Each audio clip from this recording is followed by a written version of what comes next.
tardes, buenas noches. Hola, a mi todos Luna. y todas. Hola. Hola, Luna. Hola. Hola. Es que yo estoy acostumbrada a que se pongan lucecitas cuando yo hablo, entonces por eso estoy un poco destanteada, pero bueno, no pasa nada. Tal vez como no soy yo la anfitriona del host, las cosas pasan diferentes. Bueno, pues eso realmente me da muchísimo gusto que haya gente que en cuarentena y todo estén interesados en este tipo de cosas y que aprovechen sus tardes y sus noches, ¿no? Para ver cosas. Entonces, Arturo me pidió que diera estas dos pláticas y pues con mucho gusto, no sé si sea yo la especialista, pero bueno, he dado muchas clases sobre México prehispánico. Tal vez sea mejor que no sea la especialista porque los especialistas del México prehispánico tienden a ser demasiado especializados. Entonces saben mucho sobre una área y mucho menos sobre otras. Yo sé como poco sobre muchas. Entonces, bueno, una cosa por allá. Pero una cosa sobre la cual sí sé bastante es el Museo Nacional de Antropología. Yo he trabajado, yo tengo una historia escrita del museo y quisiera empezar esta charla pensando un poco en el museo. Empezar por el museo. ¿Por qué empezar por el museo? Porque creo yo es muy difícil separar la historia del museo del tipo de objetos que están en el museo, del tipo de culturas que se muestran y se coleccionan en el Museo Nacional de Antropología. Entonces, bueno, la voy a dividir un poco en dos partes esta plática. La primera, que es muy breve, va a ser en realidad sobre una historia muy, muy breve del museo, cómo llegaron estas cosas así para que tengan un poco de idea, ¿no? De por qué está donde está y cómo llegaron esas cosas hasta allá.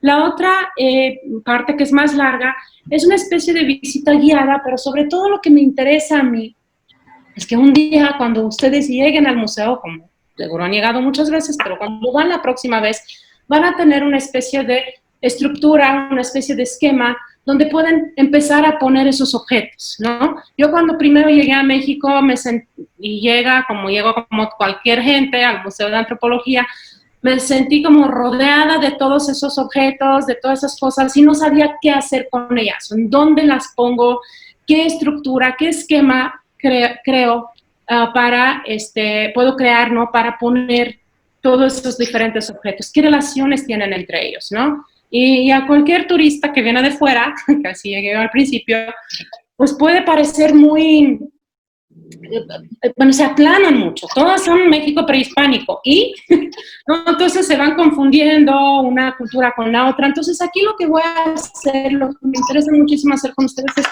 apoyarlos a tener un esquema básico para después cuando empiezan a ver objetos o escuchan el nombre Olmeca o cultura de las balsas, de Río Balsas, o escuchan hablar de las culturas del norte o de occidente o del epiclásico, que uno tenga una idea básica. ¿Qué es eso? Y que no sea así como tan extraño. Incluso las salas tienen esos nombres, ¿no? Bueno, entonces eso es lo que voy a hacer hoy. Y la próxima vez vamos a hablar sobre objetos en particular, ¿no? Arturo me ayudó a pensar algunos de los objetos del museo que pueden ser de interés. Entonces, entre ellos voy a hablar sobre Xochipilli, que es este dios de las plantas alucinógenas, Xipetote, que es el dios degollado, que se pone la piel del sacrificio encima, o sea, la piel de un pobre hombre, ¿no? que fue sacrificado. Vamos a hablar sobre la piedra del sol, la máscara de Pacal. Entonces, son una serie de objetos que corresponden cada uno a otra cultura o área cultural o momento en la larga historia prehispánica, ¿no?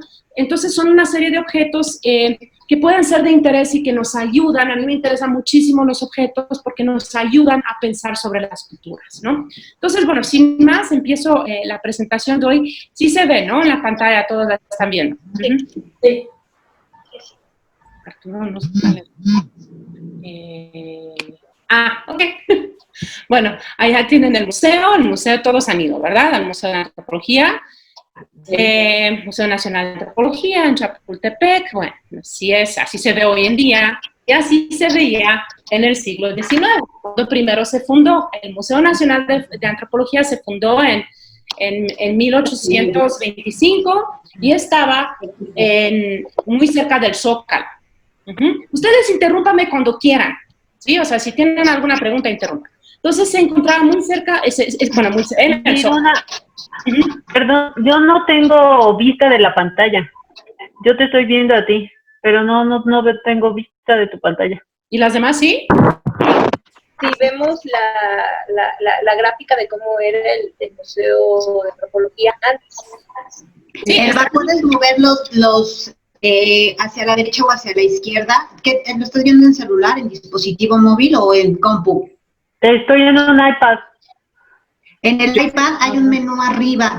Si quieres te escribo por chat para que puedas ver a Miruna y puedas ver el gráfico. Gracias. Sí, a ti, gracias. Sí, pueden. Entonces, ya. Ok, ya lo tengo. Sí, perdón, gracias. No hay problema, pero yo no sabría cómo arreglarlo de todas formas, qué bueno que hay gente que sí. Bueno, entonces allá tienen este patio de la universidad. Esta era la Universidad de México, en la Universidad Colonial, después a lo largo del siglo XIX.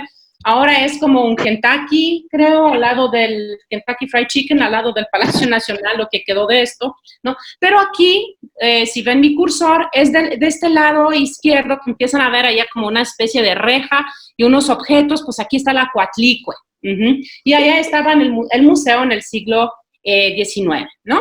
Después, bueno, se mudó a la calle de Moneda, todavía existe este nombre, Museo Nacional. Esta es la calle de Moneda, que está a un costado del Palacio Nacional. Y esto es como se veía el museo a finales del siglo XIX, ¿no? Tenía todos estos objetos. Tenemos aquí una representación de muchas representaciones de la Coyolxauhqui. Tenemos aquí la diosa de la luna de Teotihuacán, o del agua, o bueno, tiene muchos nombres. Muchas serpientes emplumadas, ¿no?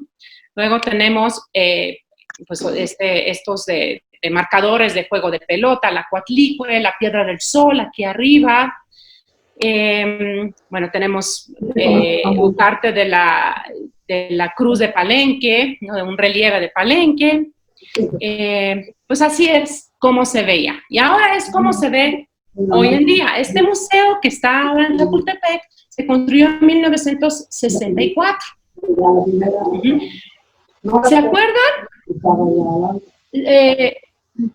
Quienes sí han ido al Museo de Antropología, ¿se acuerdan cómo es? O sea, ¿qué hay del lado derecho, por ejemplo? No.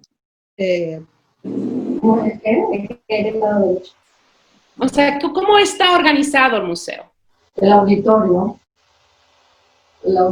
y la sala de exposiciones temporales. Ah, sí, exacto. Sí, el auditorio está, de hecho, entrando en el atrio, en el lobby principal, ¿no? Pero una vez que entra uno en el patio, tenemos, aquí al fondo está, ¿qué está al fondo? La fuente. ¿Se acuerdan? No. Allá están, ¿perdón? La cultura azteca. Aquí al fondo está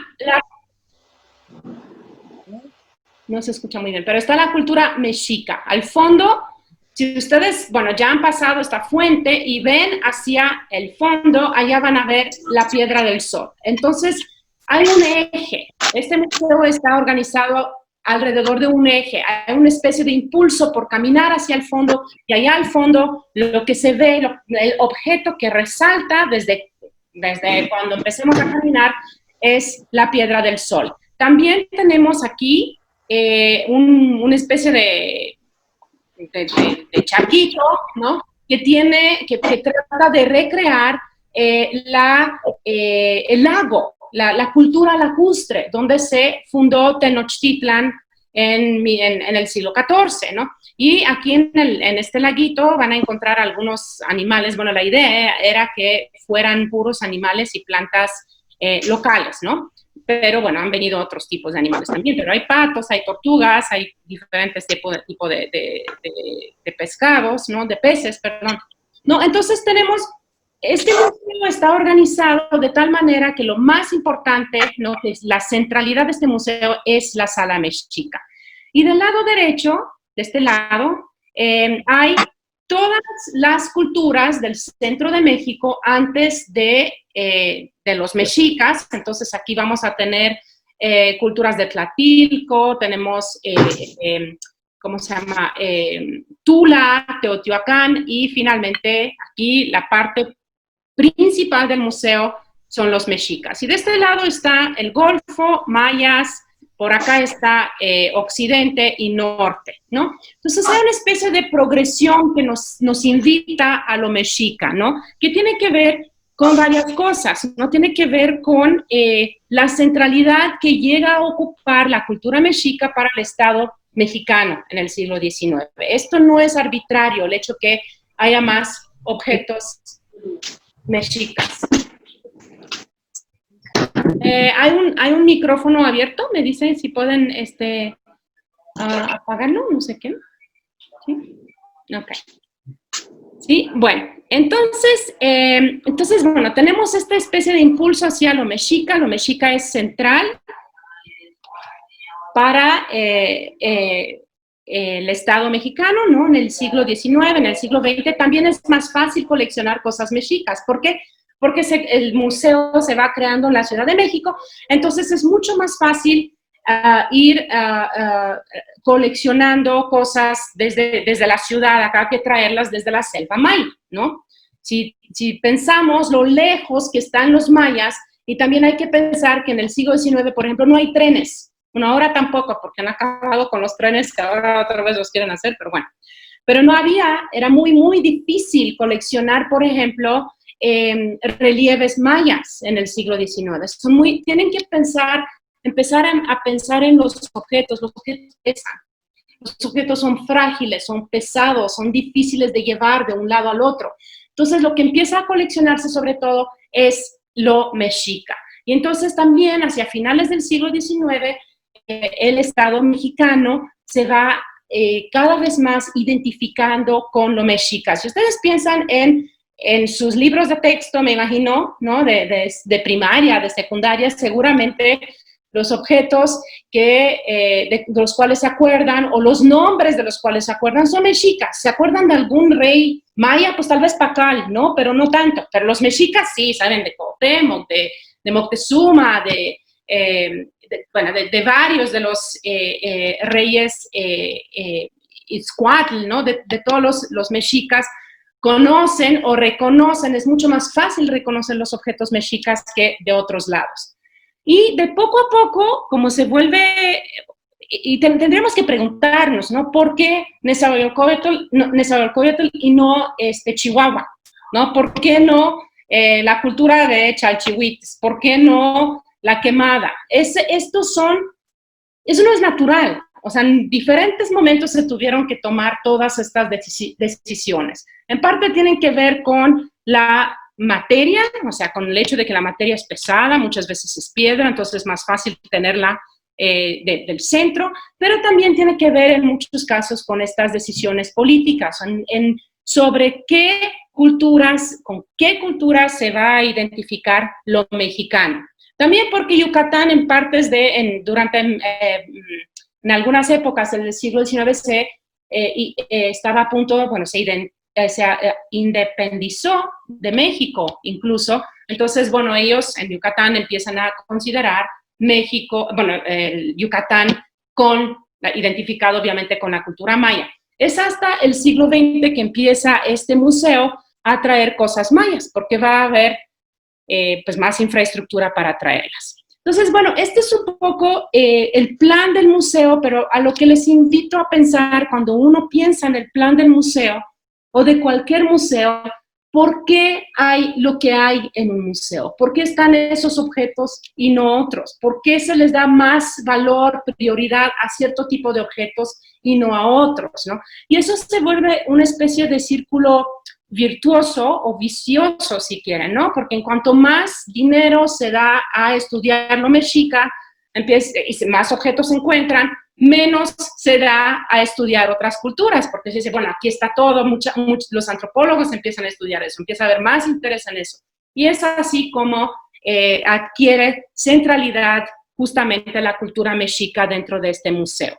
Sin embargo, yo hoy lo que voy a hacer, bueno, aquí lo ven desde el otro lado, aquí estamos arriba de la sala mexica y vemos el patio del museo, ¿no?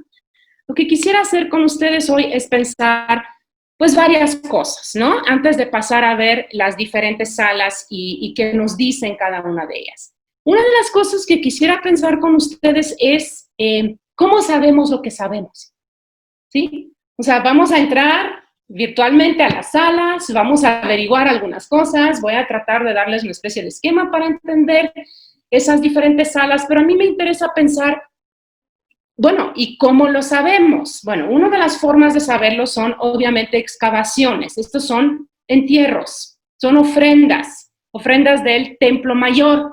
Vamos a ver qué vemos en estas ofrendas. ¿Alguien quiere empezar a dilucidar lo que hay en estos objetos, entre estos objetos? Hay Herramientas de trabajo, hay algunas piezas, unas figuras, cerámica. Estos son, sí, son unos tlalocs, ¿no? Porque tienen los ojos, tienen sus ojos así, ¿no? Grandes, ¿no? ¿Eso serían para el incienso o algo así? ¿O ahorita hablamos para qué son, pero vamos a ver qué hay, ¿no? Primero. Cerámica. Las Pues, blancas. Cerámica. armas, Ajá, ¿qué más? Obsidiana. Hay obsidiana, efectivamente, ¿qué más? Una pipa. Conchas. Bueno, Hay muchas productos del mar. puesto, ajá, muchos productos del mar. Este es un pez sierra. Ajá. ¿Sí? Bueno, tratemos de pensar primero en la materialidad de las cosas y después en lo que podrían significar, porque uno tiende a pensar directamente, irse directo a la historia de las ideas. Yo sé que es un curso sobre historia de las ideas, pero la materia importa demasiado, ¿no? Entonces, por ejemplo, este está en el Templo Mayor. Encontramos obsidiana y encontramos conchas. Encontramos el pico de un pez sierra.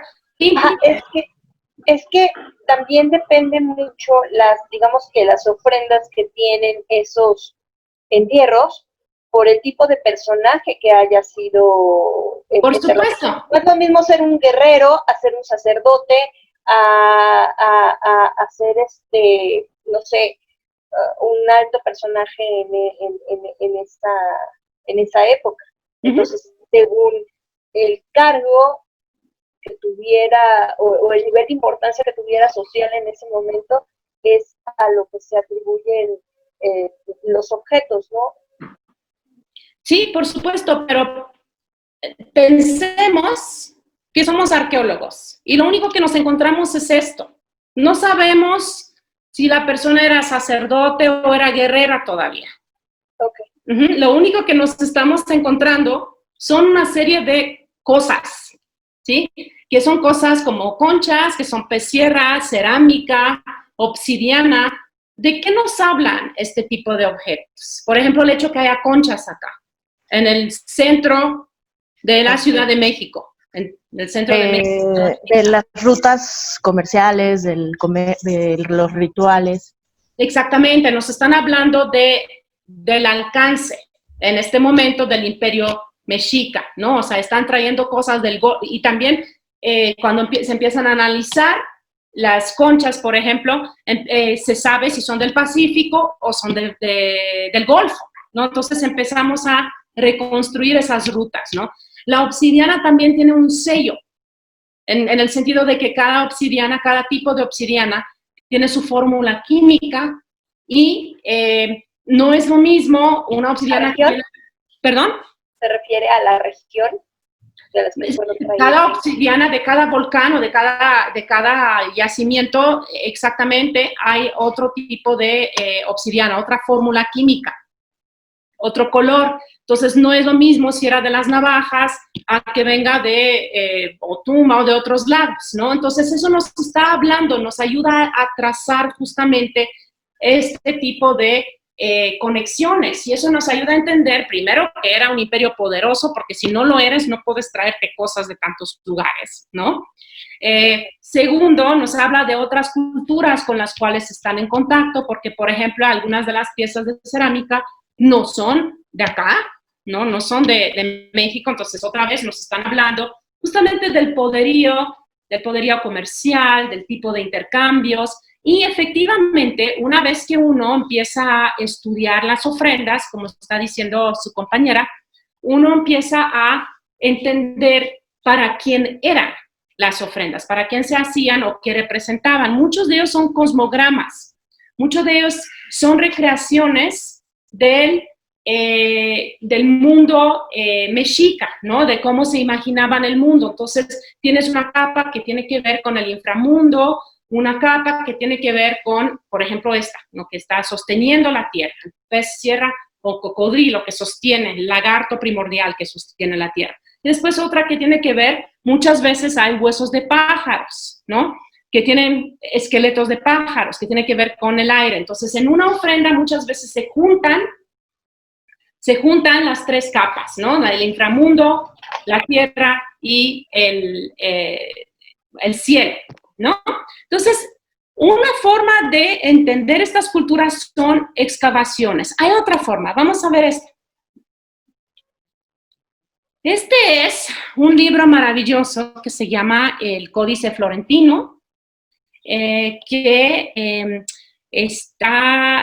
tiene tres volúmenes así enormes que ahora están en Florencia, y fueron producidos pocos años después de la conquista por un cronista, por un fraile franciscano que se llama Fray Bernardino de Sahagún. Y él tuvo coloquios con los sobrevivientes de la conquista, o sea, con los hijos de los mexicas derrotados en la conquista, ¿no? En el colegio de Santa Cruz de Tlatelolco, y hizo preguntas sobre todo, sobre quiénes eran los dioses, qué tipo de rituales se hacía para los sacerdotes, para los guerreros, ¿no? Para la gente común, ¿no? Cómo se enterraba a cada uno de ellos, cómo eran sus rituales, cómo era el calendario, cómo eran sus artesanías, o sea, sus oficios. Aquí tienen varios tipos de oficios representados. Están los que hacían cosas en pluma. Aquí tienen unas mujeres aquí como con sus maravillosos huipiles. Aquí alguien que está como con pieles, ¿no? De jaguar y con algún tipo de chalchihuites o algún tipo de piedras preciosas, ¿no? Entonces, sobre todo eso va Sahagún y pregunta los animales que tenían. Aquí tenemos, por ejemplo, ¿qué hice? Tenemos, por ejemplo, colibríes. Hay toda una leyenda sobre los colibríes.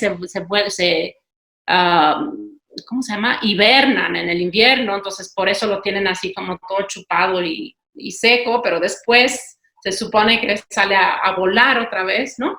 Entonces, estos son el tipo de información que tienen los arqueólogos para tratar de entender estas culturas, o sea, excavación y, cuando es posible, que no es muchas veces, ¿no? Crónicas o códices, muchos de los códices prehispánicos, pero muchos después de la conquista también. Entonces, estas son las fuentes. Eso es muy importante, porque cuando va un arqueólogo y empieza a averiguar, se basa muchas veces en este tipo de crónica de los años después de la conquista. También, cada vez más interesante, por ejemplo, en el Templo Mayor, hay equipos multidisciplinarios, y eso es muy bonito, porque hay zoólogos. Sí, para saber si una concha viene del Golfo o viene del Pacífico, tienes que tener un zoólogo, ¿sí? La mayoría de nosotros no tenemos gran idea de eso, ¿no? O tienes que tener gente que trabaja con piedras, ¿no? Geólogos, ¿no? O, ¿cómo se llama? Químicos que pueden determinar la antigüedad de cada uno de esos objetos, ¿no? Pero también historiadores que trabajan los códices. Entonces, son estos equipos cada vez más variados, cada vez más interdisciplinarios, ¿no? que empiezan a trabajar los objetos, que primero la materialidad de los objetos, entender de qué está hecho, qué nos implica que esté hecho de este tipo de obsidiana y no de otra obsidiana, de dónde viene. Y después, al empezar a leer códices, empezar a leer crónicas de la época de la conquista, empiezan a juntar objetos con personajes y a saber con qué clases sociales, ¿no? Como estaba diciendo su compañera, con qué tipo de símbolos, con qué tipo de manera de imaginarse el cielo y la tierra tienen que ver cada uno de esos objetos. Y así vamos acumulando información, ¿no? Sobre lo prehispánico. Díganme, por favor, si tienen alguna pregunta, no quiero estarlos aturdiendo aquí. ¿No? Ok, bueno. Sí. Entonces, bueno, esto es un poco las fuentes. ¿Cómo sabemos lo que sabemos? Hay que preguntarnos siempre, ¿no? ¿Qué tan...? No, vamos bien, gracias, gracias. Ok, seguimos. Bueno, entonces aquí regresamos al museo ya que vimos cómo está organizado, vimos un poco cómo se sabe lo que se sabe. Regresamos al museo y aquí les hice una especie de esquema. Me comentó Arturo que esto lo van a colgar, entonces para que puedan regresar a ella cuando tienen dudas. A mí son nombres, ¿sí? Como los nombres son arbitrarios, ¿sí? ¿Por qué se le llama preclásico? ¿Por qué Teotihuacán es clásico? Los mayas también son clásico, epiclásico, posclásico, porque así son los nombres, ¿no? O sea, no, así se les puso, pero también tienen que ver con una idea, un esquema mental que viene de Europa. O sea, las culturas clásicas en Europa, ¿cuáles son?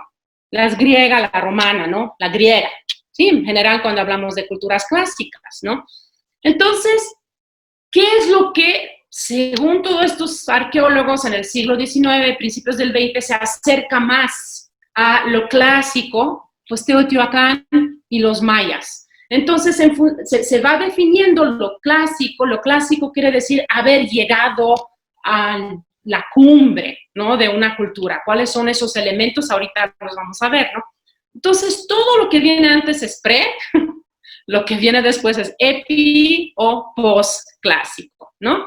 Estas son solamente líneas de tiempo para que ustedes empiecen a entender de qué tratan las líneas, ¿no? O sea, cuando yo doy esta clase para mis alumnos, ¿no? Que tienen que tomar exámenes después, dije, bueno, sí es importante que sepan que Teotihuacán es clásico, porque así lo usan los arqueólogos, entonces no nos entendemos, o sea, como cualquier lenguaje, uno tiene que aprender las palabras para poder entender de qué está hablando el otro, ¿no? Pero no se preocupen demasiado de eso, yo nada más lo puse para que tuvieran una idea, ¿no? De cómo se organiza la temporalidad, ¿no? De lo prehispánico.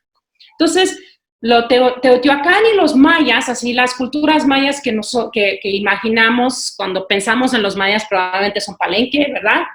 Cuando piensan los mayas, piensan Palenque, ¿o no? Sí. Sí, Palenque, Yaxchilán, ¿no? Probablemente Chichén, pero eso es después, no es contemporáneo Palenque, ¿no? Entonces uno piensa Palenque, piensa Chichén, piensa Yaxchilán. Teotihuacán también es clásico, son contemporáneos. Teotihuacán y las grandes ciudades de la selva maya, como son Palenque, Calakmul, Tikal está en Guatemala, pero también, ¿no? O sea, el hecho que después quedaron divididos por fronteras nacionales no quiere decir que en una antigüedad no fueran todos como parte de una área maya mucho más extensa, ¿no? También Copán, que está ahora en Honduras, ¿no? Entonces, bueno, eso todo se considera lo clásico, pero vamos a empezar con lo que viene antes, ¿no? Y para esto, este es el lado derecho del museo, por eso lo puse así, ¿no? Del lado derecho tenemos esta especie de evolución que acaba en Tenochtitlan. Y del lado izquierdo tenemos toda una mezcla. Entonces, lo que nos está diciendo este tipo de organización del museo es que, otra vez, lo que importa es llegar a Tenochtitlan, ¿no? Que supuestamente se alimenta de todas estas influencias. Bueno, vamos a ir de poco a poco. ¿Alguien se imagina con qué asociamos esto? ¿Qué cultura sería esta, que le dicen esta especie de bebé gordo, deforme? Olmeca. Olmeca, exacto. La cultura, bueno, le dicen también baby face, ¿no? Cara de bebé. O sea, muchos, así es el nombre científico, bueno, arqueológico, le dicen baby face, ¿no? Sí, y aquí tenemos, los olmecas son anteriores, ¿sí? Son anteriores a, son cultura preclásica, los olmecas son del Golfo, pero es importante tomar en cuenta que a pesar de que son del Golfo, de la zona del Golfo, hay muchas culturas que tienen rasgos similares al mismo tiempo. Entonces, no solamente en el Golfo se van a desarrollar este tipo de figuras, sino también en Guerrero, Río Balsas, o sea, todo este tipo de cosas. Es un fenómeno mucho más amplio. Solemos hablar solamente de los olmecas, pero en el Golfo, ¿no? Pero es un fenómeno mucho más amplio, ¿no? Donde se va captando en aquel momento, en aquel primer momento, algunas de las características que después asociamos como Mesoamérica, o sea, el uso del maíz en la agricultura. Eso es muy importante, ¿no? Tenemos un tipo de calendario, ¿sí? Vamos a hablar del calendario mucho más el jueves cuando hablamos de la Piedra del Sol, ¿sí? Así, ahorita no me quiero meter en el calendario. Comercio a larga distancia, obras hidráulicas, ¿no? Empieza a haber una cultura de la serpiente. También empieza a haber, miren qué bonito está este es una figura preclásica, pero no es olmeca del Golfo, sino que es del centro de México, se encontró en Tlatilco.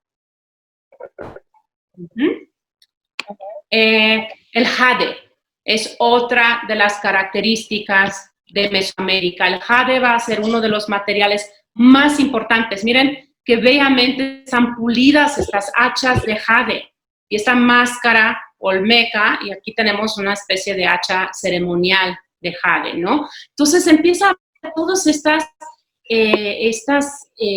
rasgos, estas características que se van a asociar después con esta zona, ¿no? Que se llama Mesoamérica. La idea de Mesoamérica como un área cultural es reciente, es del siglo XX, ¿no? Pero están empezando a ver, empiezan a surgir todos estos rasgos que le dan algún tipo de unidad a Mesoamérica, ¿sí? Entonces, otra vez,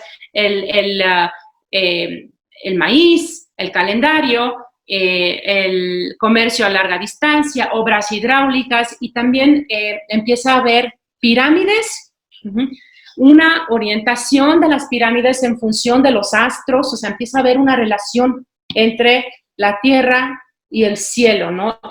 Vamos a verlo eso claramente en Teotihuacán cuando hablamos de eso, ¿no? Pero todavía no quería llegar a Teotihuacán. Otra cosa que no la puse aquí, se me pasó, pero la van a ver el jueves, la cueva. La cueva es un elemento primordial también de las culturas prehispánicas, la cueva y la montaña sagrada, ¿sí? Coatepec, Coatepec es la montaña de las serpientes. El templo mayor es una montaña de las serpientes, es Coatepec, es una representación de esta montaña donde se guardan, se almacena toda la comida, se almacena la lluvia, y la cueva es también una especie de cueva primordial. Entonces, desde los olmecas en adelante, estos van a ser ¿cómo se llama? Características, elementos primordiales, ¿no? de todas estas culturas mesoamericanas, ¿no?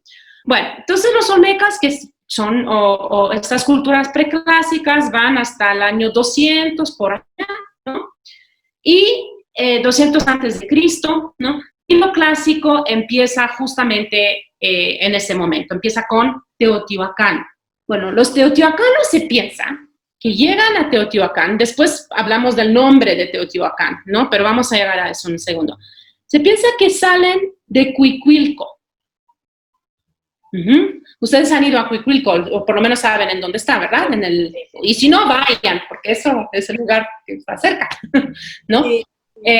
Y Cuicuilco, ¿cómo se acaba Cuicuilco? Con temblores, ¿sí? O temblores, bueno, con erupciones volcánicas, perdón, no con temblores, con una erupción volcánica que dejó una capa de 10 metros, todo en Cuicuilco está enterrado en lava, ¿verdad? Y es así como se piensa que se acaba esa cultura de Cuicuilco y que muchos van y migran hacia Teotihuacán, hacia lo que hoy en día es Teotihuacán. Y que empiezan a construir sus pirámides encima de cuevas. O sea, esta relación con la tierra, con la lava, con el volcán, empiezan a construir esas pirámides, ¿no? Y aquí tenemos, es un poco borroso esto, desafortunadamente el mapa, pero se ve. Bueno, aquí tenemos Teotihuacán, ¿sí? En el centro de lo que hoy es México en realidad, ¿no? Con aquí dice que son áreas dominadas por Teotihuacán, áreas de influencia teotihuacana, pero lo que a mí me interesa es ver el alcance de Teotihuacán. Teotihuacán, en su apogeo, que va del año 100 hasta 600 después de Cristo, unos 500, 600 años, llega muy lejos. Llegan a la zona maya. En la zona maya hay representaciones de teotihuacanos. Ponían y quitaban dinastías en ciudades mayas, los teotihuacanos. Y empieza a tener comercio, por ejemplo, de Puebla traía arcilla y traía un tipo de piedra calcárea para cubrir. O sea, hoy en día vamos a Teotihuacán y todo es el mismo color, un poco tezontle, ¿no? No, eso todo estaba pintado con murales, pero ese tipo de arcilla calcárea para poder fijar un mural encima de ella no existía en Teotihuacán. Entonces se la tienen que traer como desde Puebla. Pero imagínense traerse algo así sin tener caballos, sin tener trenes, sin tener carros, o sea, lo que tenían son gente que cargaba, o sea, y eso otra vez nos habla del gran poderío de este imperio, de esta ciudad-estado, ¿no? Que se va construyendo, ¿no? También de Morelos empiezan a traer algodón, del Golfo, obviamente, y del Pacífico traen cosas marinas. Vamos a ver representaciones, hay muchas representaciones del agua, de conchas, de caracoles, de pescados en los murales de Teotihuacán. Esta fascinación con el agua en un lugar, bueno, que hoy es más árido, pero en ese momento pues no era tan húmedo como Veracruz o como Pacífico, ¿no? Pero sí era más, estaba al margen del lago, del gran lago, ¿no? Del centro de México, de los diferentes, de Texcoco, ¿no? Y era menos árido porque Teotihuacán se acabó, como muchos de nosotros hoy en día, acabó con sus bosques. Para hacer este tipo de murales necesita uno quemar, ¿no? O sea, necesita cocinar en realidad esta piedra calcárea. ¿Y con qué se cocina? Pues con los bosques. O sea, todo eso que vemos tan árido cuando vamos a Teotihuacán, hay que imaginarlo mucho más boscoso. Y esa es una de las posibles razones por la caída de Teotihuacán. También de los mayas, cuando vamos a hablar de los mayas, ¿no? Es el impacto ecológico de estas culturas, ¿no? Bueno, entonces, Teotihuacán está acá, ¿no? Tiene relaciones con todos estos diferentes lugares. ¿Qué hace Teotihuacán para crecer de esta forma? ¿Qué es lo que puede ofrecer a cambio? ¿Alguien sabe? ¿Qué comercializaba Teotihuacán? Así como hoy en día los países árabes el petróleo y los hace poderosos y tienen dinero y pueden traer allá a quien quiera y tienen gente en Dubái que viene de México ¿no? Teotihuacán tenía zapotecas, o sea, tenía varios zapotecos, tenía gente de todo México prehispánico.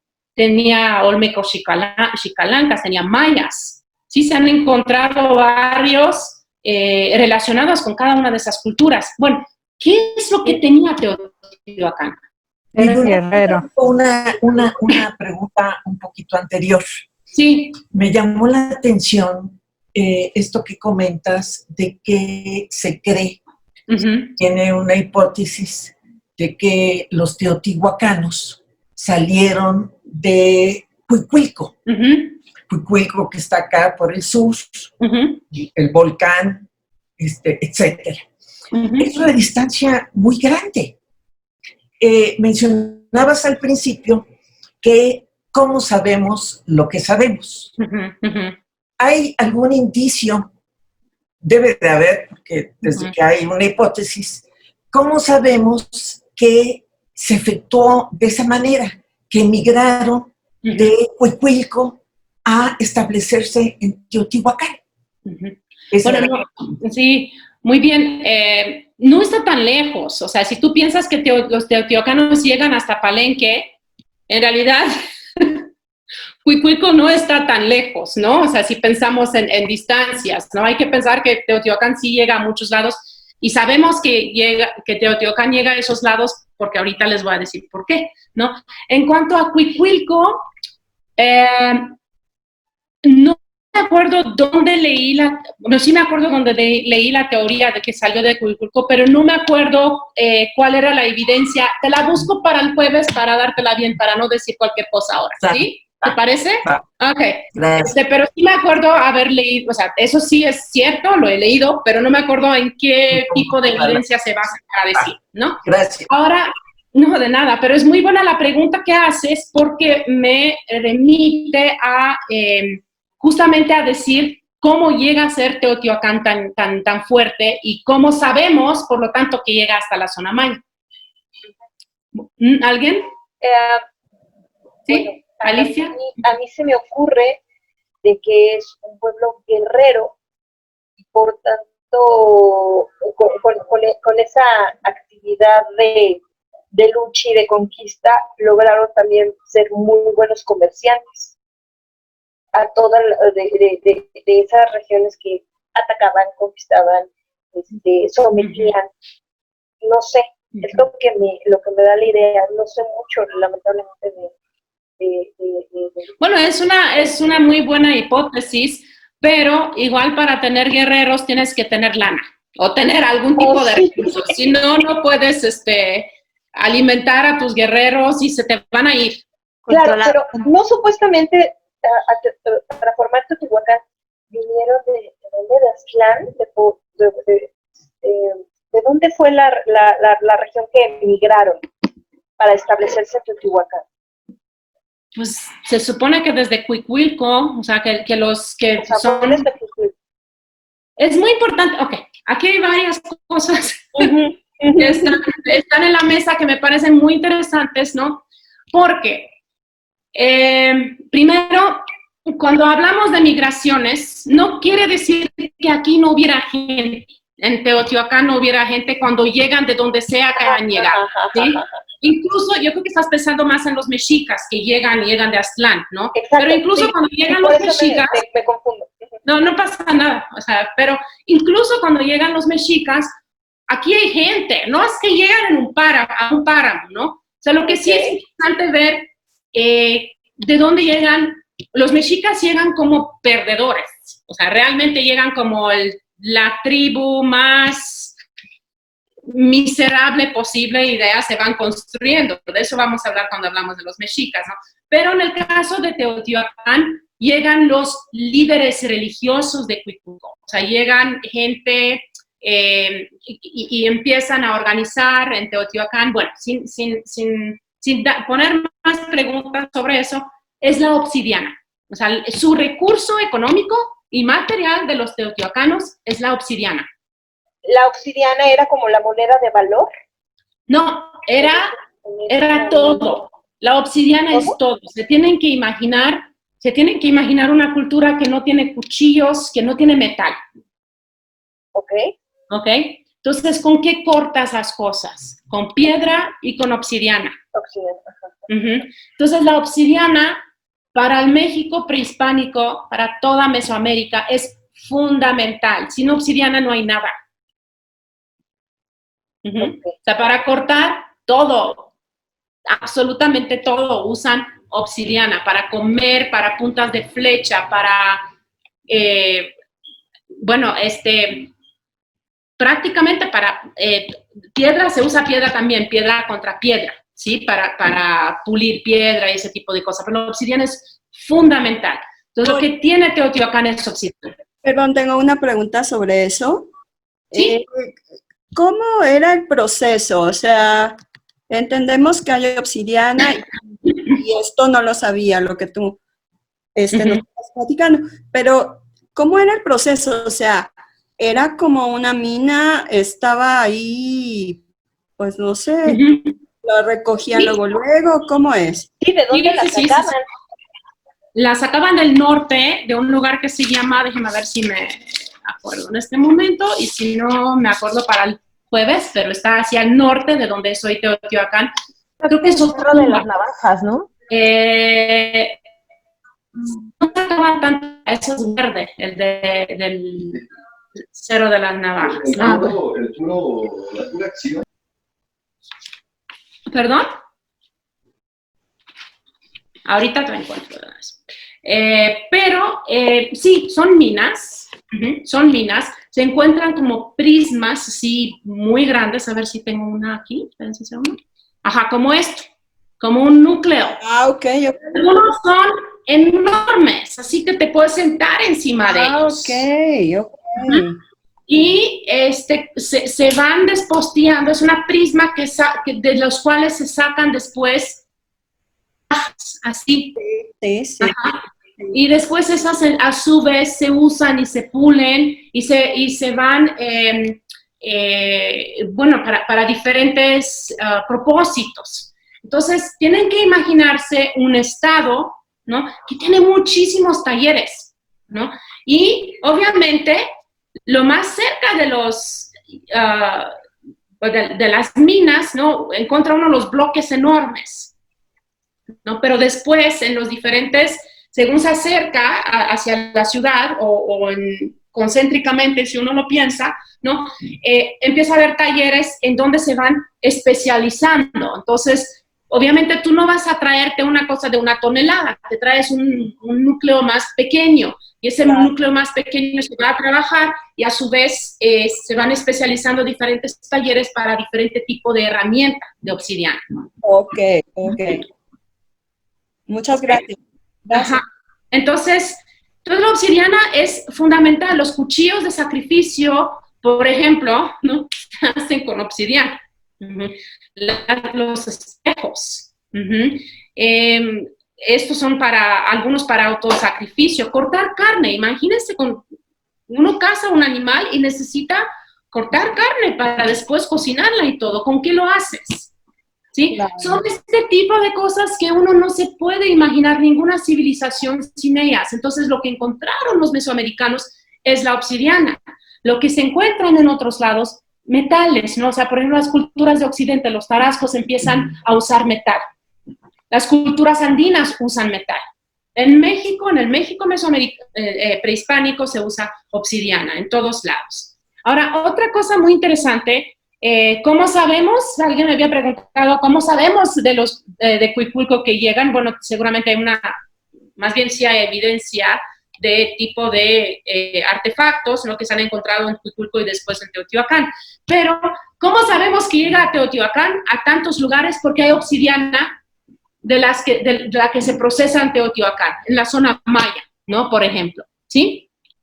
Y así sabemos que estuvieron allá, pero también por representaciones. Hay relieves con personajes que tienen estos peinados enormes que tenían los teotihuacanos, que ahorita, no sé si puse uno acá, pero ahorita lo vemos, ¿no? Entonces, es lo que tiene Teotihuacán, es obsidiana, ¿sí? Así como podemos pensar en la plata, en la época colonial, o sea, México tiene plata y el Imperio Español después va a ser súper rico y lo va a, bueno, desperdiciar toda esa riqueza muy rápido por la plata mexicana y la plata de Perú y de Bolivia.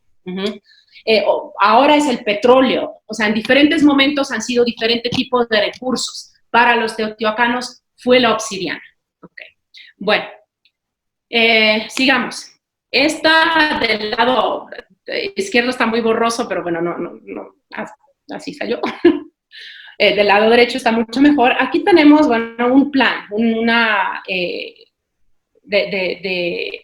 de Teotihuacán, ¿no? Teotihuacán empezó a excavarse desde muy temprano. O sea, en el siglo XVIII iban allá viajeros, estaban muy interesados y de pronto encontraban cosas. Bueno, de hecho, Teotihuacán los primeros arqueólogos de Teotihuacán son los mexicas. ¿Ok? Porque Teotihuacán se colapsa en el siglo VI y se colapsa probablemente por broncas ¿cómo se llaman? Ecológicas, o sea, acaban con sus recursos. Y cuando uno acaba con los recursos, ¿qué ocurre? La gente se queda muy descontenta porque no hay ya cómo alimentarte, ¿verdad? O sea, ya no tienes árboles, ya no tienes, se va haciendo cada vez más árido todo, entonces ya no pueden alimentar a su enorme población. Teotihuacán llegó a tener una población enorme de como de 100,000 gentes, enorme para esos momentos, ¿no? Entonces, ¿qué ocurre? Pues se va haciendo cada vez más árido, la gente ya está descontenta, no tiene comida, muchos se van. Entonces se queda muy desprotegida. Si se acuerdan, Teotihuacán no tiene muros. ¿Sí? Si uno va a Teotihuacán, nunca tuvo muros. Uno podía entrar y tenía todos estos varios y complejos habitacionales, ¿no? Que se pueden visitar hoy en día, algunos de ellos, sí, pero no tenía muros alrededor, ¿no? Entonces, esto se construye a lo largo de unos 400 años. Aquí tenemos la pirámide de la Luna, ¿sí? La pirámide del Sol y la de Quetzalcóatl. ¿Se acuerdan cuando uno está en este largo camino de los Mictlaotli, o sea, el camino la calzada de los muertos, la llamada calzada de los muertos? Ok. Bueno, algunos de estos pirámides, obviamente, después de que se colapsa Teotihuacán en el año 600, no quiere decir que ya no haya quedado gente allá, ¿sí? O sea, sí, claro, tenían allá sus milpas y seguían sus milpas hasta el siglo XX, cuando Leopoldo Batres, que es un arqueólogo muy famoso, decidió que ya lo iba a hacer el gran monumento, ¿no? O sea, que lo va a convertir en un lugar, en un sitio arqueológico que se pueda visitar. Entonces, lo restauró, en fin, hizo cosas. Pero antes de eso, iban gentes a Teotihuacán. Los mexicas son los primeros en haber ido. De hecho, los mexicas son quienes le dan el nombre a Teotihuacán. Teotihuacán es un nombre en náhuatl, quiere decir el lugar de donde salen los dioses. Ustedes se imaginan, los mexicas llegan al centro de México, al Valle Central, ¿no? Donde forman Tenochtitlán, exacto, pero llegan por allá del siglo XIII. Teotihuacán llevaba 700 años colapsado en ese momento. Sí, o sea, ya es como si nos imagináramos ahora, pues, qué sé yo, las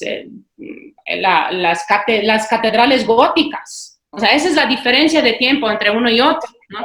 Entonces los mexicas iban y se les hizo impresionante, incluso 700 años después, ¿no? Y sabemos que iban porque dejaron vasos pulqueros, o sea, iban y se traían objetos de Teotihuacán al Templo Mayor, porque se han encontrado muchos, ¿no? Objetos teotihuacanos en el Templo Mayor, pues sabemos que estaban allá porque iban y tomaban su pulque allá, se emborrachaban y se llevaban sus cosas y dejaban sus vasos pulqueros mexicas. Sí. Entonces, bueno, entonces ha habido arqueólogos a lo largo de, bueno, mexicas no eran arqueólogos, pero ha habido gente que saqueaban o que iban, se llevaban algunos objetos, pero es en el siglo XX, los años 90, empezaron a realmente hacer este tipo de excavación muy minuciosa. Es uno de los sitios en México que más se ha excavado, ¿no? Y con eso han entendido muchas cosas, ¿no? Han entendido que está construido sobre un eje que va norte-sur. Este río, el río San Juan, lo desviaron para que formara un ángulo recto. O sea, está construido alrededor de ejes que tienen que ver también con la puesta del sol de este lado, del otro lado. Aquí sale el sol, ¿no? Del oriente, ¿no? Pero tiene que ver con dónde sale el sol en diferentes momentos del año, ¿no? Está organizado de manera astronómica, ¿no? Y cuándo se ven las Pléyades y todo eso, ¿no? Aquí vamos a ver. Ajá, aquí sí estamos parados en el templo templo de la Luna, en la pirámide de la Luna, perdón. Por ejemplo, no solamente está organizado en función de los cielos, sino también de referentes topográficas. Tenemos acá la montaña y la pirámide que imita la formación de la montaña, ¿no? El Patlachique, el cerro Patlachique, ¿no? Mientras que la pirámide de la Luna está bueno, está contra el Cerro Gordo. Si nos paramos acá, vamos a ver la pirámide de la Luna, que se ve justamente con el Cerro Gordo atrás, ¿no? Entonces tenemos todos estos ejes, todos estos puntos de referencia, que algunos son astronómicos, otros son topográficos. Es una ciudad realmente que se construye con muchísimo interés en seguir, ¿no? Todas estas referencias, en integrarse en un cosmos, en el cosmos y en la Tierra, ¿no? Aquí vemos, pues otra vez se ve, ahora sí pueden ver el cerro, ¿no? Patlatí, ¿no? Y la calzada de los muertos. Y aquí al final, esto es la pirámide de Quetzalcóatl. Esto es muy interesante cuando hablamos de la pirámide de Quetzalcóatl porque uno no la ve. La pirámide de Quetzalcóatl no se ve desde la calzada de los muertos. Está tapada por otro edificio, que se lo ponen enfrente para que no vean la pirámide de Quetzalcóatl, ¿no?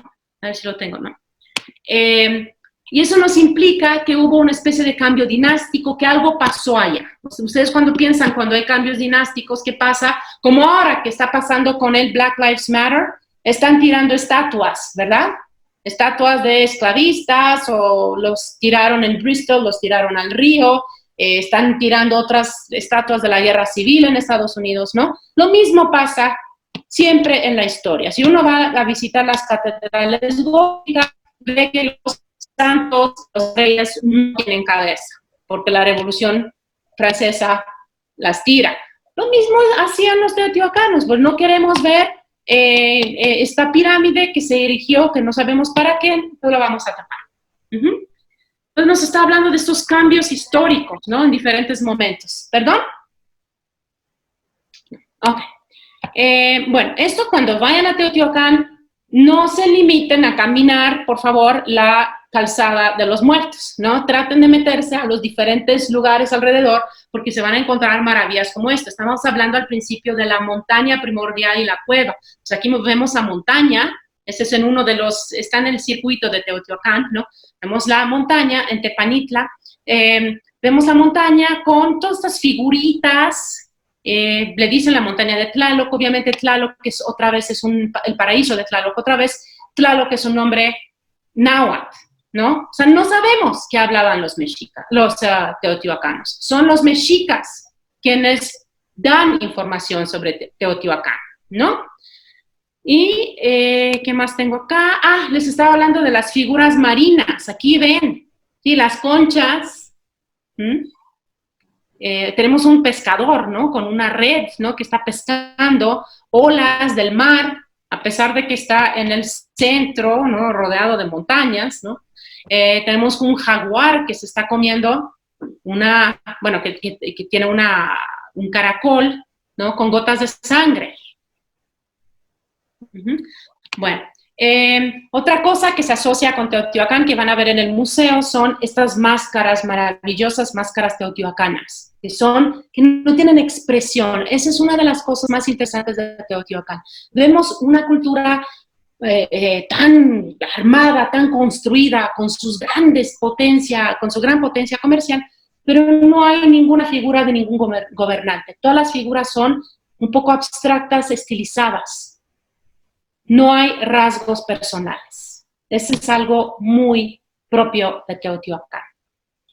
Y no se ha encontrado nunca un retrato, que es muy diferente de la cultura maya. Ahorita vamos a llegar a los mayas. Y esta es otra cosa muy típica de Teotihuacán, que son estas figuras huésped, se llaman, que son estos muñecos huecos, pero rellenos de figuritas adentro. Y estas figuras se producían en masa. Sabemos que se producían en masa porque hay moldes. Entonces nos están hablando también de una cultura de consumo. ¿Sí?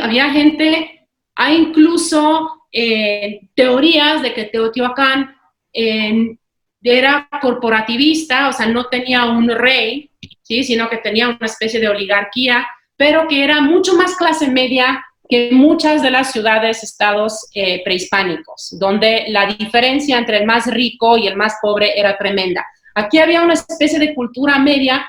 ¿Por qué se piensa eso? Justamente porque había muchas cosas producidas en masa. Quiere decir que había una especie de igualdad, ¿no? De consumo. Bueno, eso en cuanto a Teotihuacán. Bueno, vamos a llegar rápido a los mayas. Aquí me están diciendo que ya es muy tarde, pero bueno, vamos a llegar hasta donde llegamos y lo retomamos el jueves. ¿Sí? Bueno, esta es la gran diferencia entre Teotihuacán y los mayas, que son contemporáneos, es que en Teotihuacán hay una ciudad enorme que controla todo. En la zona maya hay muchísimas ciudades al mismo tiempo. Están, pues aquí las ven, algunas de ellas: Bonampak, Piedras Negras, Palenque, Yaxchilán, Ceibal, en fin, ¿no? Están todas estas, Tikal, Copán, Quiriguá, ¿no? Están todos estos lugares. Esto es un poco posterior. Uxmal, Cabas, Ayil es posterior, pero en la época clásica, contemporánea a Teotihuacán, están todas estas ciudades que se están peleando por recursos. O sea, tienen que pensar que Yucatán, la península de Yucatán, es calcáreo. Por eso no hay ríos, por eso tenemos cenotes. ¿Por qué? Porque es muy poroso, entonces el agua se va hacia abajo, a gran profundidad. Entonces, la agricultura no da para gran agricultura. Entonces, tenemos que pensar en todas estas ciudades que se están peleando todo el tiempo. Mientras Teotihuacán aguantó 500 años sin guerras prácticamente, ¿no? Sino haciéndoles guerras a los demás, aquí toda esta gente está en guerra continua en la zona maya. Entonces, nada de que los mayas pacíficos que estaban viendo el cielo y nada más hacían astronomía. O sea, hacían mucha guerra entre ellos y tomaban cautivos. Y de eso hablan estas cosas. ¿Alguien sabe cómo se llaman? Estelas. Estelas, exactamente, ¿no? Que son estas construcciones, estos monumentos, son marcadores. Vamos a ver cómo estaban organizados estos monumentos. Esto es Tikal, que está en Guatemala. Es una reconstrucción padrísima, ¿no? De Tikal, que es una especie de rascacielos. O sea, Tikal es el más alto de todas las ciudades mayas, ¿no? Aquí la vemos, como se ve, ¿no? Y tenemos esta especie de espacios que también vemos enfrente de la pirámide de la luna, ¿verdad? Estos espacios que tal vez daban para un gran espectáculo, ¿no? O sea, nos imaginamos esos espacios llenos de gente viendo qué está pasando en la pirámide. Aquí pasa también, pero hay una cosa más. Las pirámides mayas están rodeadas de estelas. Y esas estelas, esto es muy interesante, esas estelas cuentan la historia de las dinastías mayas.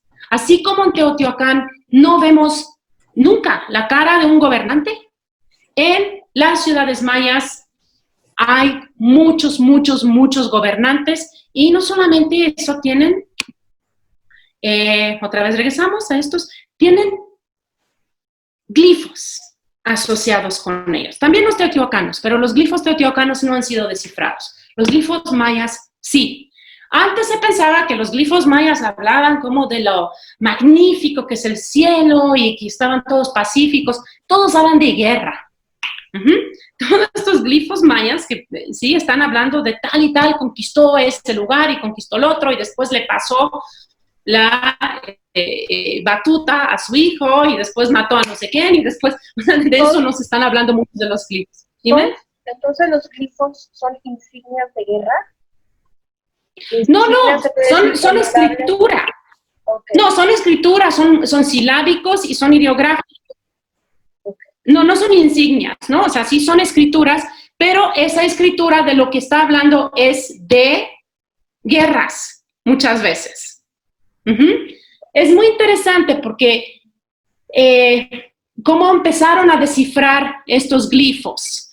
En el siglo XIX se pensaba efectivamente que eran estos glifos de paz y de las teocracias mayas, ¿no? Y en el siglo XX empezaron a hacer, hubo una mujer, en general hablamos de hombres, es padre hablar de pronto las grandes mujeres arqueólogas, ¿no? Había una mujer que se llama Tatiana Proskuriakov, que fue arquitecta, y ella fue a las selvas mayas a acompañar a los arqueólogos, ¿no?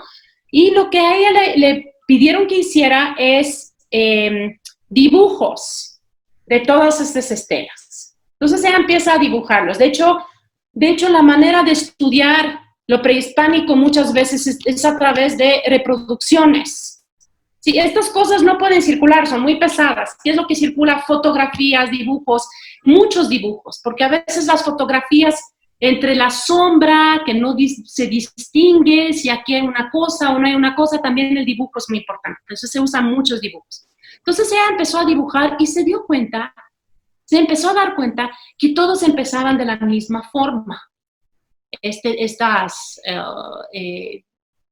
inscripciones, ¿no?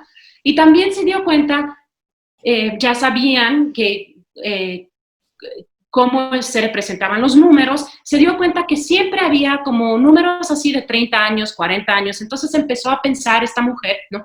Que han de ser los años que gobernó alguien o los años que vivió alguien.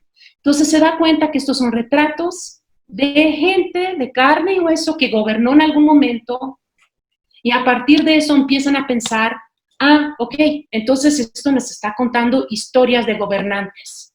Y de allá se empieza a descifrar qué quieren decir y a quién conquistaron y todo lo demás, ¿no? Aquí tengo, este es de Palenque, miren cuánto glifo, esto está en el Museo de Antropología, es Pacal pasándole la batuta a su hijo, ¿no? Aquí lo ven en dibujos, lo mismo. Y acá, yo quisiera que me dijeran ustedes qué ven acá. ¿Qué hay aquí? No sé, algo similar a... Estoy viendo que come una soga. ¿Perdón? No sé, veo como que come una soga y el otro está con una... ¿Un contador? Ajá. Come una soga. Un contador. ¿Como coronando a alguien? Vamos a ver con eso de que está comiendo la soga. ¿Qué está haciendo? Graniendo.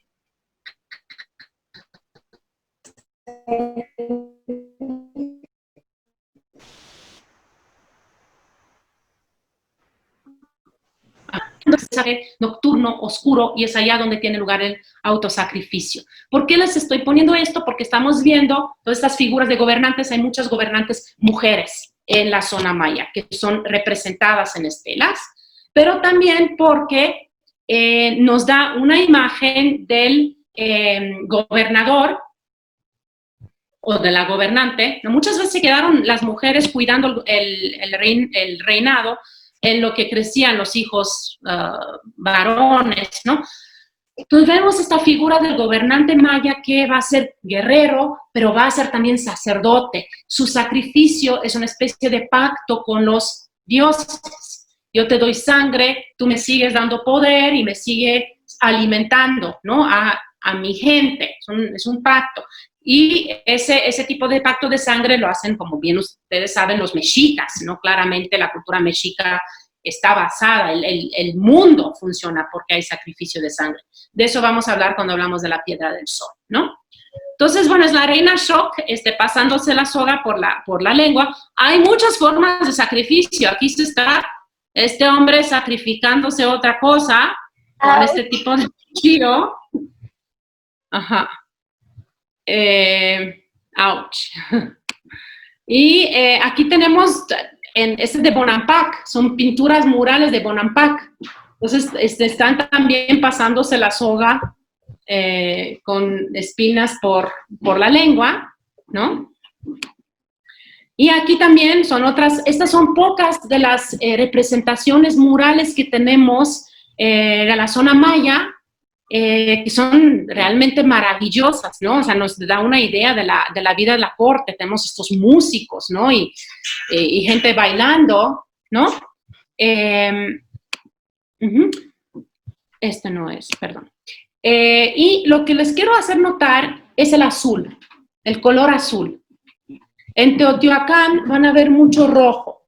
Teotihuacán se asocia con el rojo teotihuacano. La zona maya se asocia con el azul maya. ¿Ok? O sea, este tipo de azul lo hacen a base de añil y de una piedra que se llama paligorskita, que se mezcla.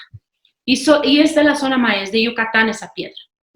Pero hay un lugar en México, en el centro de México, donde hay este azul maya otra vez.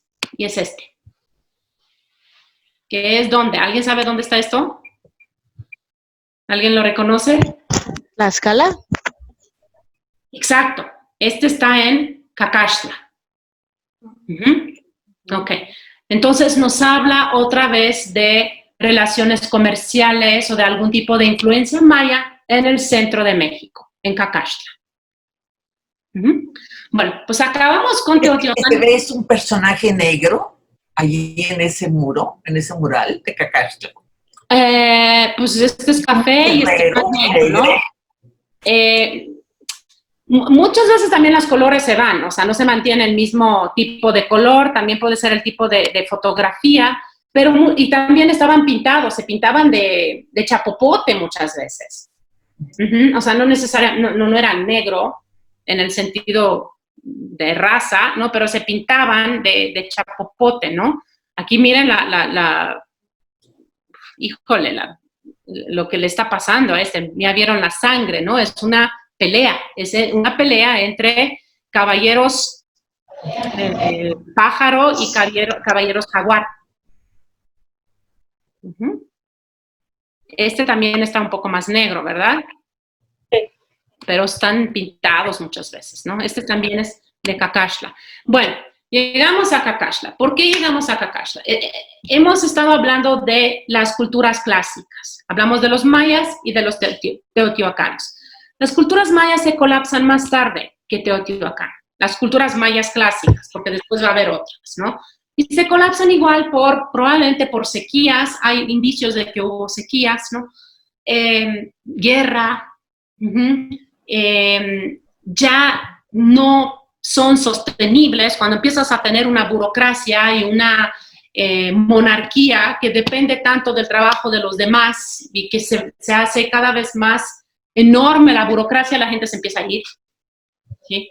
Entonces, burocracia entendida como quienes están a cargo de, ¿no? del control, de la gestión, ¿no? Bueno, entonces se colapsan, se acaba el periodo clásico, se colapsa Teotihuacán, ¿y qué ocurre en el centro de México una vez que se colapsa Teotihuacán? Empiezan a surgir muchas ciudades fortalezas. Empieza a surgir muchas, así como había en la zona maya hay muchas, ¿no? En la zona del centro, en vez de un solo Teotihuacán, empiezan a surgir muchas que están muy fortificadas. Y eso nos está hablando de un momento de guerra. ¿Sí? Las ciudades empiezan a fortificarse, ¿por qué? Porque se están peleando entre ellas. Aquí tenemos Cacaxtla, sigue siendo Cacaxtla, y Xochicalco. Xochicalco se construye en una acrópolis inexpugnable para que nadie pueda entrar, ¿no? Y si uno ve, o sea, si uno va caminando, se empieza a dar cuenta de lo difícil que es penetrar hasta el centro de donde gobernaban, ¿sí? O sea, está un muro tras otro, justamente para que la gente no pudiera penetrar allá. Este es Xochicalco, de aquí lo ven un poquito mejor, ¿no? Es muy difícil de llegar a Xochicalco, no está encima de un cerro. Aquí tenemos otra vez Xochicalco. Otra cosa que empieza a pasar, además de que hay guerra entre estas ciudades, empieza a haber también mucho más intercambio. Esta serpiente, que es la pirámide de Quetzalcóatl en Xochicalco, estos acá son bueno, no sabemos tanto no sabemos muy bien qué representa. Se supone que una reunión de sabios que van a fijar una nueva fecha calendárica, pero bueno, no sabemos. Esto es del año 900, entonces es muy difícil, si no tenemos nada escrito, decidir que, que sea así. Pero aquí vemos este tipo de personaje. ¿Nos recuerda alguno que hemos visto? Sí, sí, está en las estelas, ¿no? De las estelas, ¿verdad? O sea, parecen mayas. Ajá. Sí. Se parecen. Sí, hay un estilo maya. Aquí también vemos otro, ¿no? Con estos personajes, ¿no? Y, bueno, la figura de Quetzalcóatl que empieza a ser cada vez más importante en esta época. Ya vamos a hablar de ella, ¿no? Pero están estos personajes que parecen mayas. Están hablando, así como Cacaxtla nos habla de un intercambio con la zona maya. Xochicalco también empieza a hablarnos de intercambios, cada vez más intercambios. Otro tipo de intercambio será entre Tula y Chichén. Tula ya se considera periodo pues, epiclásico hacia posclásico, ¿no? Aquí tenemos Tula. Vamos a hablar de Atlantes la próxima vez, entonces no voy a entrar en qué es un Atlante y todo eso, pero lo puse para que vean este tipo de intercambio entre el centro de México y la zona maya cada vez más, ¿no? Son los Atlantes de Tula y aquí tenemos Chichén, ¿sí? O sea, otra vez este palacio, o sea, claramente hay algún tipo de influencia. También tienen chacmoles y tienen tzompantlis, pero se me olvidó traer una figura de un tzompantli. ¿Qué es un tzompantli? Un muro de calaveras. Un muro de calaveras, exactamente, ¿no? Entonces, en los dos lados, ahora hay arqueólogos de Yucatán que dicen que son los yucatecos, o sea, que son los itzaes que llegan al centro de México, a Tula, y los arqueólogos toltecas que dicen al revés, ¿no? Un gran amigo mío trabaja en Tula y dice, no, son los toltecas que llegan a Chichén. Bueno, tampoco tenemos que decidir quién hace qué, o sea, más bien estamos hablando de confluencia, de redes comerciales que coinciden, de influencias. No, ahorita no vamos a decidir quiénes fueron, ¿no? Y finalmente, esa es la última parte, los últimos de los últimos que llegan, ¿no? Que son los mexicas. Los mexicas vienen de Aztlán. No sabemos dónde es Aztlán, ¿no? O llegan de las... he hablado demasiado y no me acuerdo el nombre. La próxima vez se los traigo. De las 7 cuevas, pero no me acuerdo el nombre en náhuatl, perdón, ¿no? Otra vez la cueva como este elemento primordial de donde salen los mexicas, ¿no? Este es el Códice Boturini, esto lo van a poder encontrar en el Museo de Antropología, ¿sí? Un códice largo, así, ¿no? Una franja de imágenes, ¿no? Que se pliega, son pliegos, ¿no? Pero allá lo van a tener abierto, y nos habla de la migración de los mexicas, de algún lugar para llegar finalmente al centro de Tenochtitlan, al centro de, bueno, después le van a decir Tenochtitlan, ¿no? Entonces los vemos aquí salir, vemos aquí una representación de Huitzilopochtli, ese cabecita dentro del pico del pájaro. De todas estas tribus se van a distinguir 4 y van a ser las 4 que van a llegar al centro de México. Y por lo tanto, la ciudad de Tenochtitlan se va a dividir en 4, ¿no? En 4 cuadrantes que van a estar representando a estos 4 tribus que llegan finalmente. Y aquí tenemos pues todas sus peripecias, lo que les pasan a los mexicas en el camino. Aquí están llorando. No le hacen caso a Huitzilopochtli, les lloran de pronto les va mejor, de pronto les va peor, ¿no? Vamos a hablar mucho más de ellos cuando hablamos de Coyolxauhqui la próxima vez, ¿no? Aquí vemos otra representación de esta gran peregrinación de los mexicas. Esta representación obviamente es, bueno, no tan obviamente, pero es colonial, ¿no? Es posterior, ¿no? A la conquista, un poquito posterior, pero vemos lo mismo, ¿no? Salen de acá, ¿sí? Y empieza este largo peregrinaje de todas estas tribus, después quedan menos. Vemos todos estos topónimos en donde estuvieron en diferentes momentos con el número de años que pasaron en cada uno de esos lugares, ¿no? Siguen avanzando, todo esto son, después tienen su nombre en español, ¿no? Debajo, los topónimos tienen su nombre en español, ¿no? Siguen, llegan a Chapultepec, ¿sí?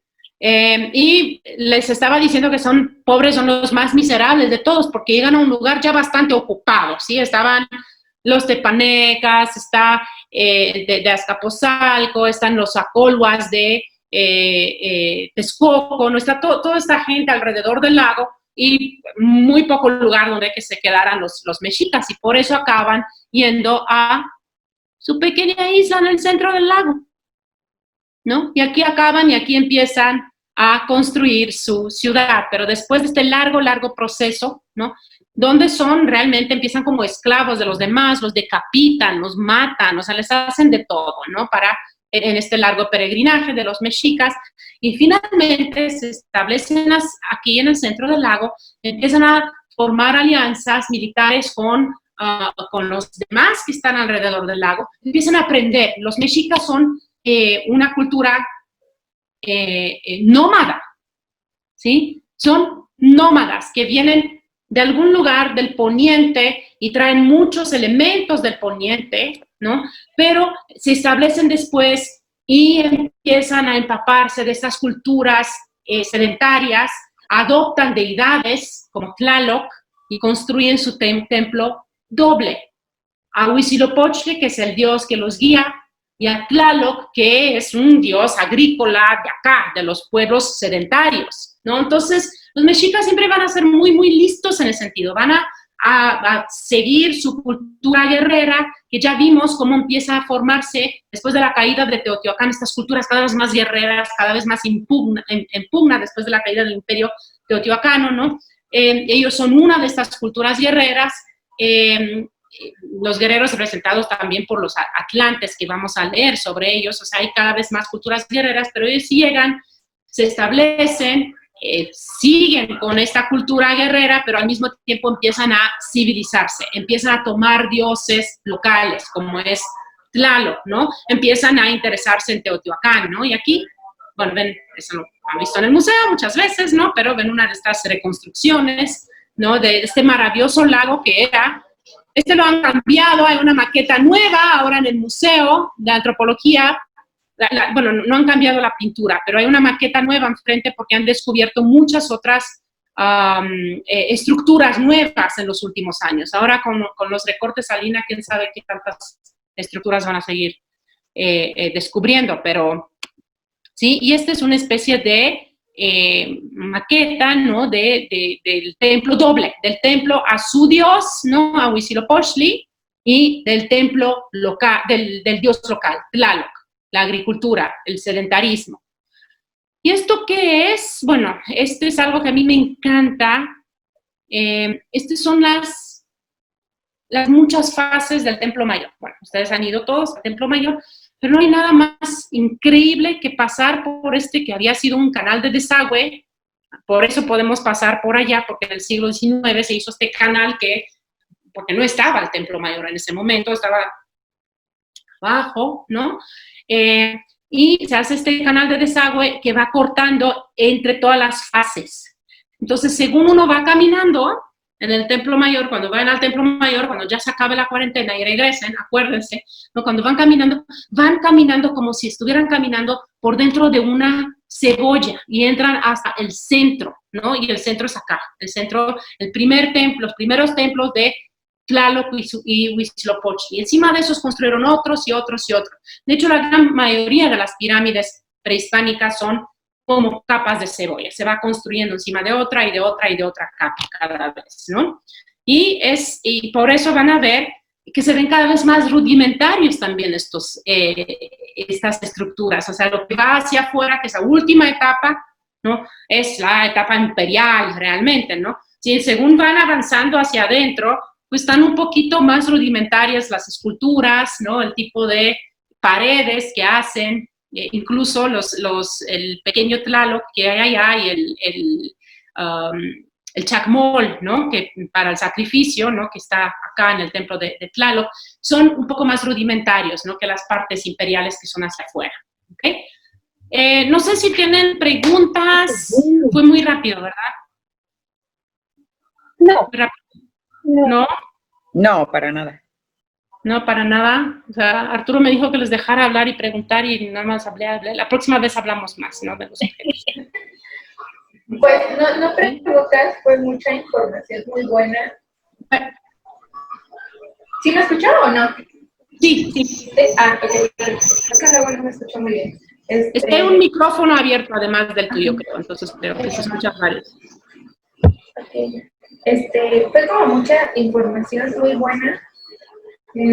Sería como cuestión de volver a repasarlo para porque sí hay como varias dudas que me gustaría que me ayudaras a despejar. Ajá. Por ejemplo, pues me interesó muchísimo lo que vimos de las figuras de los ¿Pueden apagar el micrófono a las personas que los tienen abiertos? Porque alguien, además de ti que estás hablando, alguien más tiene el micrófono y no se escucha bien. Ajá, ¿ahora? De los glifos, por ejemplo, de que habían pues distintos tipos como de sacrificios, se me hace muy, muy interesante. O sea, ¿para qué era este sacrificio y por qué lo usaban, ¿no? En esas personas?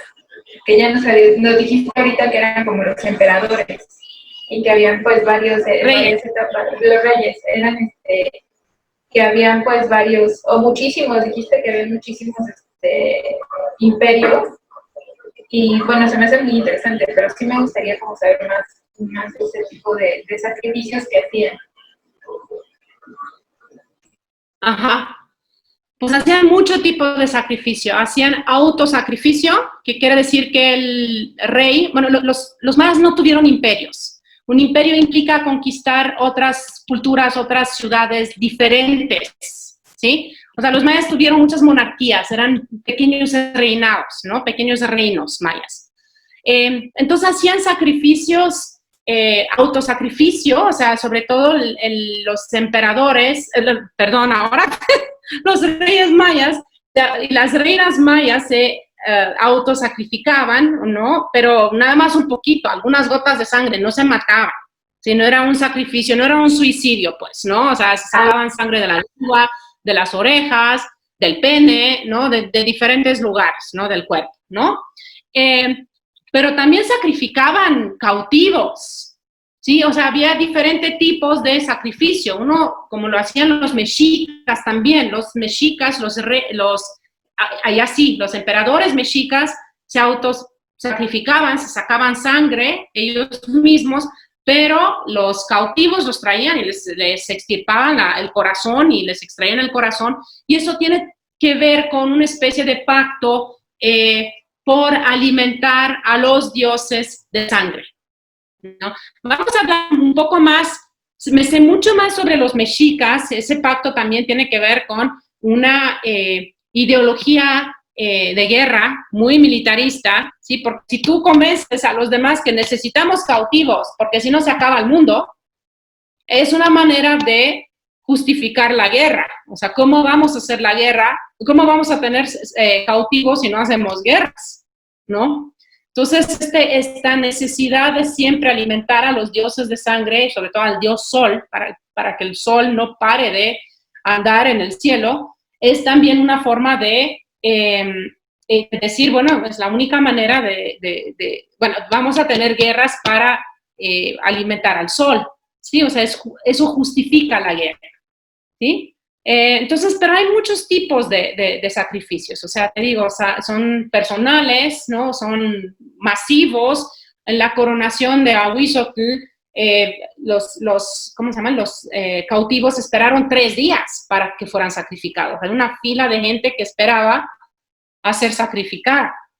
O eso nos dicen los cronistas. Hay que ver también de dónde sacan información, porque luego los cronistas españoles que llegan por más abiertos que hubieran querido ser, lo más etnógrafos que hubieran querido ser, pues también son evangelizadores. Entonces también te dicen, miren, sacrificaban durante 3 días, o sea, ¿quieren esa religión o la nuestra, no? Entonces también hay que estar siempre atento de quién cuenta qué, ¿sí? Entonces es un poco como te puedo contestar, no sé si... Tengo una pregunta. ¿Hay alguna conexión con otras culturas de otras partes del mundo? Me refiero, por ejemplo, a el simbolismo de la serpiente, que en otras culturas, en otras partes del mundo, es algo similar, ¿no? ¿O era una situación totalmente aislada?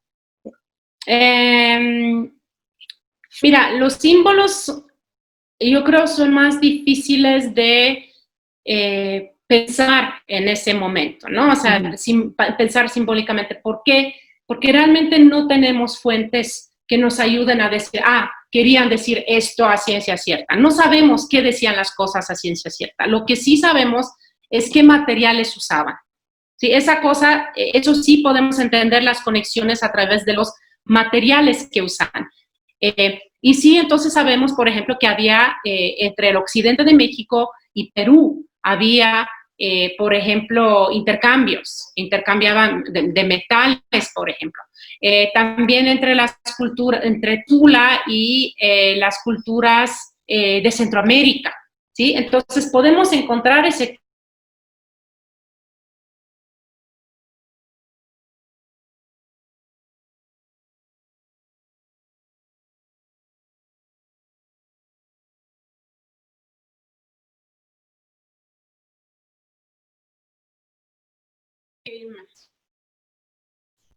¿Ya me están escuchando de nuevo? ¿Me sacaron? Sí, ya. Me sacó el Zoom, ¿ok? Bueno, entonces es muy difícil establecer si una cultura tenía el mismo uso simbólico de las cosas. Lo que sí podemos decir con mucha más certeza son los materiales que se estaban intercambiando, ¿no? Algunas cosas... Hay muchas coincidencias. De hecho, uno de los problemas en el siglo XIX sobre las culturas prehispánicas siempre se... Creo que la volví a sacar el Zoom, ¿no?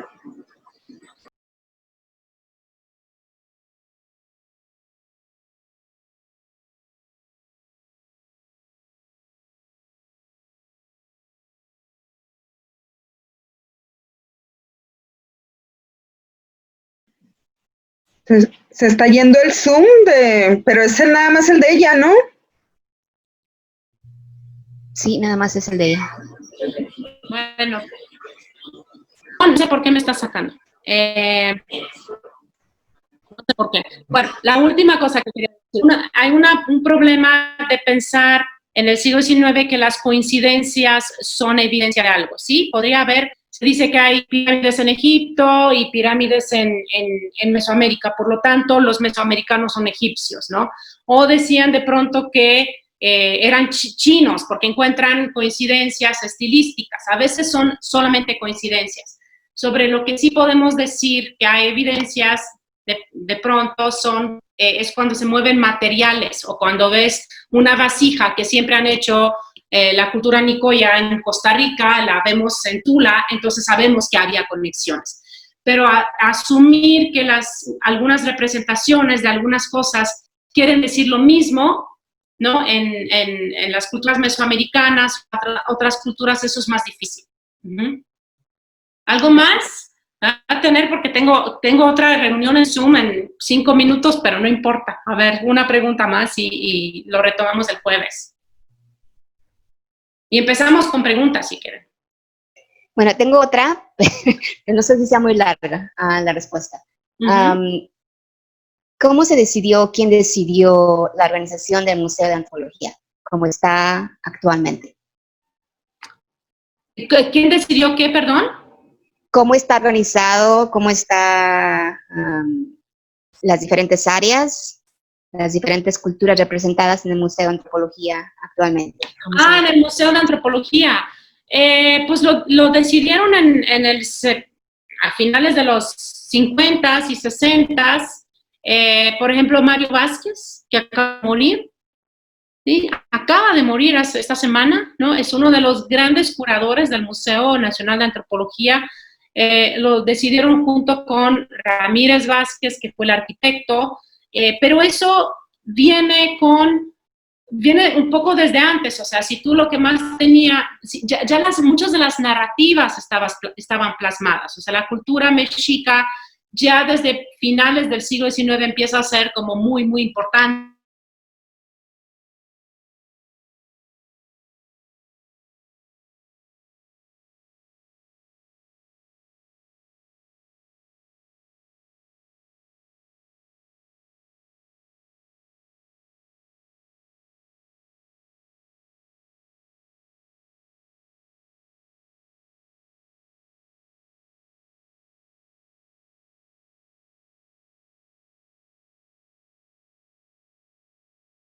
Tenemos la historia antigua y arriba tenemos los indígenas actuales muy idealizados, ¿no? Porque, por ejemplo, mi amigo que trabaja la sala Huichola puso latas de Coca-Cola, ¿no? En la sala Huichola, en una de las vitrinas, dijeron, pues si no tomaban Coca-Cola, pero sí la toman, o sea, sí, o sea, sí, los huicholes siguen existiendo, aquí están en la historia, ¿no? O sea, no los saquemos de la historia, ¿no? Entonces, bueno, están esta visión estratigráfica del museo, de las piedras abajo y la parte etnográfica arriba, y de ahí hace falta, obviamente, la parte colonial, la quitaron, o sea, el Estado mexicano, a lo largo de muchas décadas, trató de olvidarse de este momento de la colonia, ¿no? Entonces eso lo metieron en Chapultepec.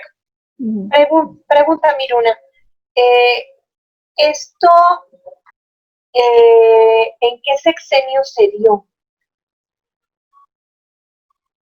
Porque, vaya, el Museo de Antropología e Historia como tal es monumental.